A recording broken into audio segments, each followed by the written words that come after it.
Mughal empire class 8 revision for upcoming exam. आने वाले exam का टॉपिक है और इसको रिवाइज करेंगे। मुगल एम्पायर, तो मुगल साम्राज्य की शुरुआत 1526 में फर्स्ट बैटल ऑफ पानीपत से हुआ। फर्स्ट बैटल ऑफ पानीपत, जिसमें बाबर डिक्टेड इब्राहिम लोदी को बाबर ने हराया पानीपत में और मुगल साम्राज्य की शुरुआत हो गई। इसी विक्ट्री के साथ मुगल साम्राज्य की शुरुआत हो गई। बाबर ने मुगल साम्राज्य की नींव रखी और उसका ऑटोबायोग्राफी बाबरनामा, जो खुद उसने लिखा, बाबर का ऑटोबायोग्राफी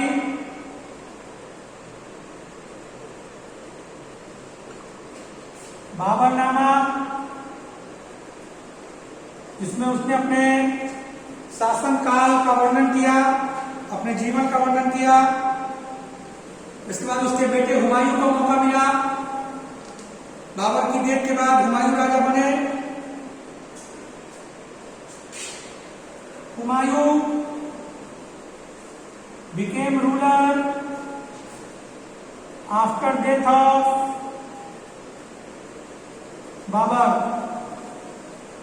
बाबर की मृत्यु के बाद हुमायूं को शासक बनने का मौका मिला।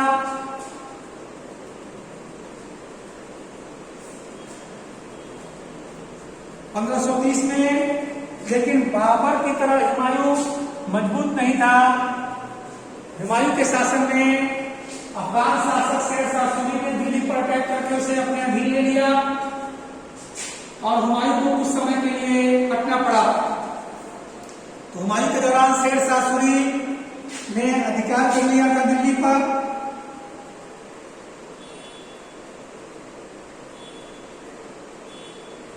उसके बाद हिंदू नाम के व्यक्ति ने, जो कि सूरी रूलर्स के समय उनका कमांडर था, उसका शासन शुरू हुआ। उसने दिल्ली पर कैप्चर कर लिया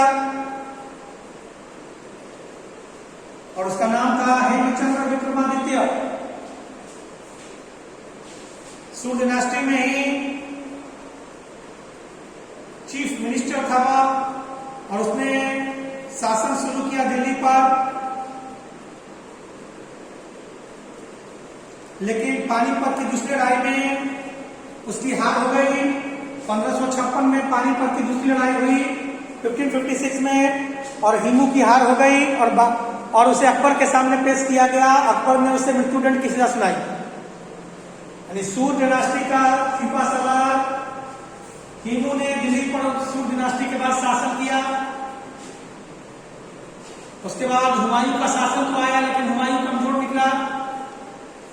अकबर के शासन के दौरान पानीपत की दूसरी लड़ाई हुई और उसमें हिमू की हार हो गई और सत्ता पर अकबर का अधिकार हो गया।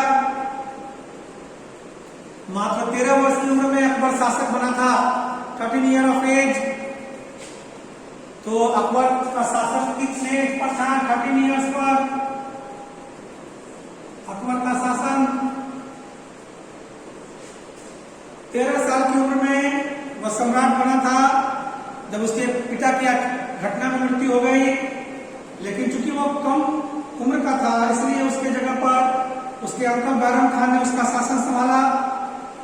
जब वो बड़ा हुआ तो अकबर ने अपने क्षेत्रों का विस्तार किया और उसका फेमस बैटल था चित्तौड़गढ़ फोर्ट राजस्थान में।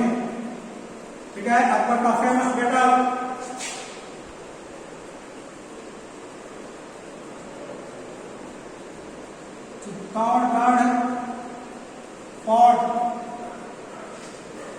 चित्तौड़गढ़ फोर्ट पर उसका फेमस युद्ध भी हुआ।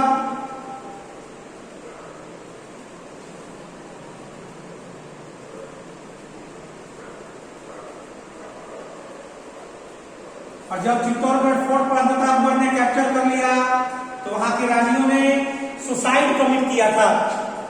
तो चित्तौड़गढ़ फोर्ट पर अकबर का अधिकार हो गया तो वहां रहने वाली महिलाओं ने, लड़कियों ने जो है, खास करके महिलाओं ने जौहर किया था। एक वर्ड आता है जौहर।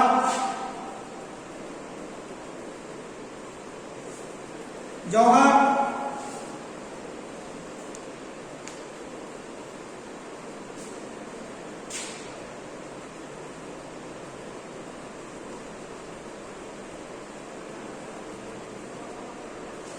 Suicide by women, self immolation to avoid capture, enslavement and dishonour at the hand of invading आर्मीज।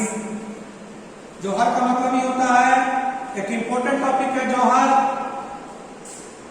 आत्महत्या करना ताकि दुश्मन सैनिक उनका अपमान न करे, उन्हें अपना गुलाम न बनाए, उनके साथ एक्सप्लॉयटेशन न करे दुश्मन सैनिक, इसलिए रानियां जौहर कर लेती थी। बहुत ही इंपॉर्टेंट टर्म है, पूछा जा सकता है एग्जामिनेशन में।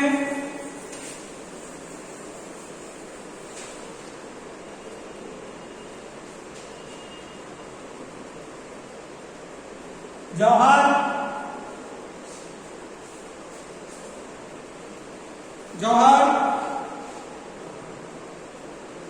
Self immolated to avoid capture, enslavement and dishonour at the hand of invading, यानी खुद से आत्महत्या करना, आत्महत्या का मतलब जला लेना, इमोलेटेड, अग्नि समाधि लेना, आग में जलती चिता में जल जाना ताकि दुश्मन सेना उनका अपमान न करे, उन्हें अपना गुलाम न बनाए। तो पहले के समय में जो राजपूत महारानियां होती थी, जब उनके राज्य के सिपाही राजा हार जाते, मार दिए जाते, तो दुश्मन सेना उनका अवमानना न करे, उन्हें अपना गुलाम न बनाए, उनके साथ बुरा बर्ताव न करे, इसलिए यह आत्मदाह करती थी। पूरी महिलाएं आत्मदाह करती थी, उसी को हम जौहर कहते हैं। ये परंपरा चलती थी।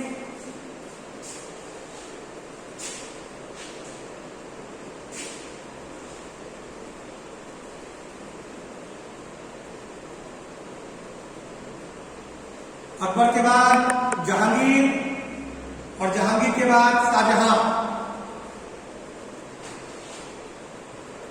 अकबर के बाद जहांगीर और जहांगीर के बाद Shahjahan.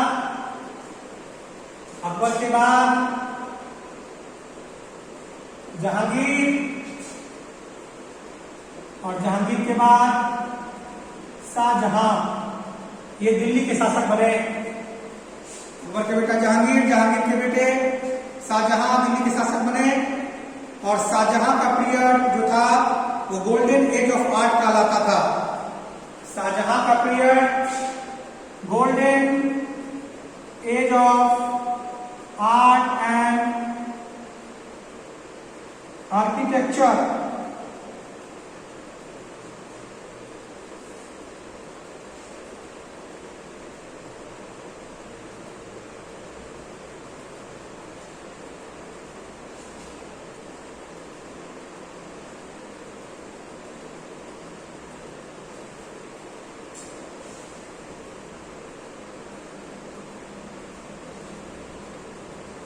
Art and architecture golden age कहलाता था। शाहजहां के टाइम में ही जामा मस्जिद, लाल किला और ताजमहल ये सब बना, इसलिए गोल्डन एज कहा जाता था।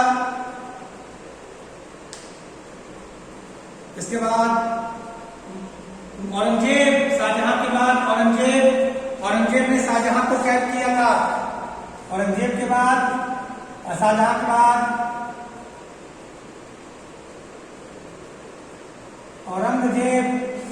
औरंगजेब दिल्ली का शासक बना। औरंगजेब ने तो अपने पिता को कैद करवा दिया। औरंगजेब ने तो अपने पिता को कैद करवा दिया था। अपने भाइयों की हत्या करके वो शासक बना था।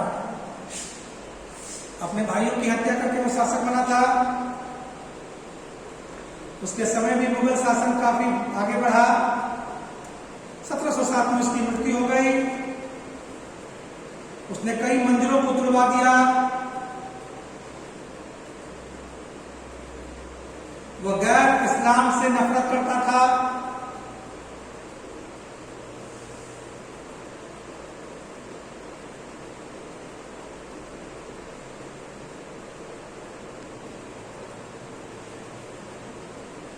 ये कुछ शासन है।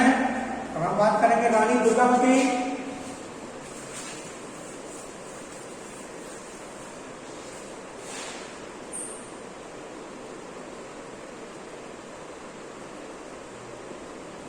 रानी दुर्गावती एक महान शख्सियत, brave and wise king of the Garkha kingdom.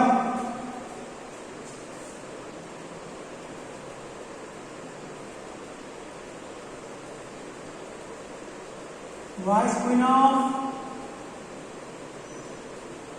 Garkha kingdom.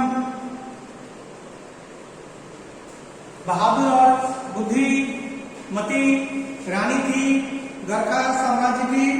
Garha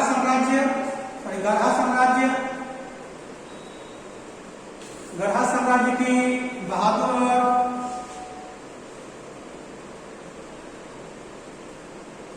Buddhimati रानी थी।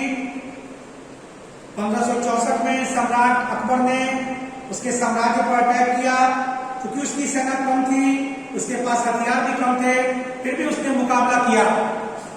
रानी दुर्गावती पर जो हमला हुआ अकबर की सेना का, तो उस मुकाबले में रानी दुर्गावती के पास वेपन्स भी कम था और सेना भी कम थी, फिर भी उन्होंने बहादुरी से मुकाबला किया। सरेंडर करने के बजाय संघर्ष को उन्होंने एक्सेप्ट किया और लड़ते लड़ते वो बैटलफील्ड में ही शहीद हो गई। लड़ते लड़ते बैटलफील्ड में ही वो शहीद हो गई। तो रानी दुर्गावती रिलेटेड क्वेश्चन, रानी दुर्गावती गढ़ा किंगडम की रानी,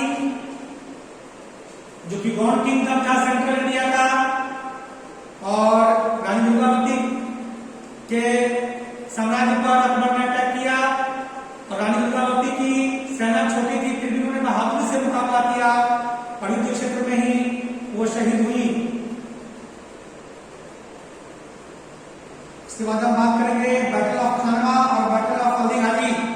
दो important war, battle of Khanwa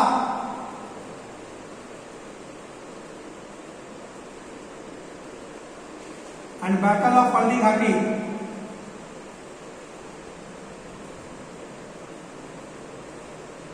battle of Khanwa and battle of Haldighati, दो लड़ाइयां। बैटल ऑफ खानवा जो है वो राणा सांगा और बाबर के बीच, राणा सांगा और बाबर के बीच battle of Khanwa.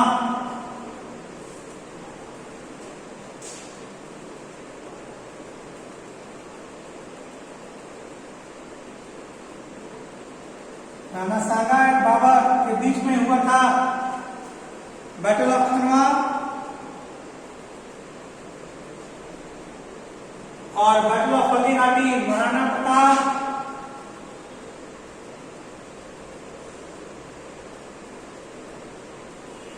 And Akbar, Maharana Pratap और अकबर के बीच में बैटल ऑफ हल्दीघाटी।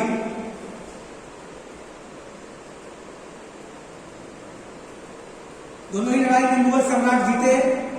बाबर ने बैटल ऑफ खानवा में राणा सांगा को हराया।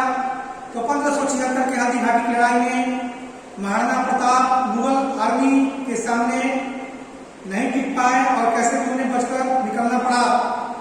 उसके बाद वो छिपकर गुरिल्ला वार करते रह गए। राजपूत राजा में से मात्र एक महाराणा प्रताप ही थे जिन्होंने अकबर की दास्ता स्वीकार नहीं की। कहा जाता है कि यह जंगलों में रहकर घास की रोटी खाते थे, लेकिन इन्होंने मुगलों की दास्ता स्वीकार नहीं की।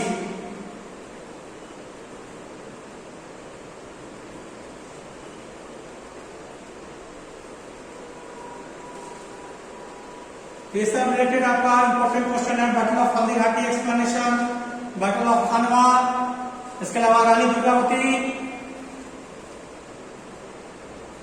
Babar, Panipat first war second,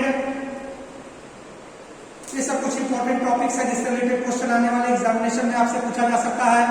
Vijayanagar empire और उसके राजा कृष्णदेव राय का इंपॉर्टेंस, इसके अलावा Faisal of southern India, eastern Ganga kingdom में कलिंग की चर्चा जिसमें नरसिम्हदेव फर्स्ट का इंपॉर्टेंस, जिन्होंने कोणार्क में सन टेम्पल बनवाया था। तैमूर का इन्वेंशन भारत में, मोहम्मद बिन तुगलक, अलाउद्दीन खिलजी जैसे रूलर का